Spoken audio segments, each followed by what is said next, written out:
சைத்தானுடைய பயானை திருக்குர்ஆனிலே கேள்விப்பட்டிருக்கிறீர்களா? 14வது அத்தியாயத்தின் 22வது வசனம். அந்த சைத்தான் மக்களை பார்த்து செய்கிற பயான். வகால சைத்தானு லம்மா குலியல் அம்ர், அல்லாஹ்வினுடைய தீர்ப்பு தெளிவாக சொல்லப்பட்ட பிறகு சைத்தான் பேசுவான். இன்னல்லாஹ வஅதக்கும் வஅதல் ஹக் வஅதுக்கும் ஃபஅஹ்லஃப்துக்கும். அல்லாஹ் உங்களுக்கு ஒரு வாக்கு தந்தான், நானும் உங்களுக்கு ஒரு வாக்கு தந்தேன்.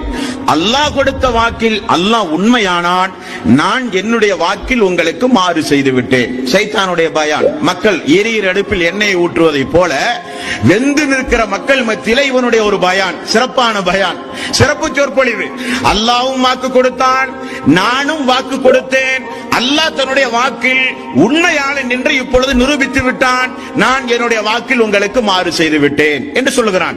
மேலும் சொல்லுகிறான், வமா கான லி அலைக்கும் மின் சுல்தானின் இல்ல அன் தஅவுதுக்கும் ஃபஸ்தஜபதும் லி.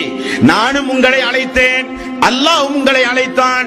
என்னை அழைத்து என்னை நீங்கள் பின்பற்றினீர்களே, உங்களுக்கு நான் மாறு செய்து விட்டேன். என்னுடைய அழைப்பை ஏற்றுக்கொண்டீர்கள் என்பதை தவிர இந்த நாளில் என்னை யாரும் திட்டவெல்லாம் கூடாது. யார்? சைத்தான் சொல்லுகிறான், யாரும் என்னை திட்டாதீர்கள்.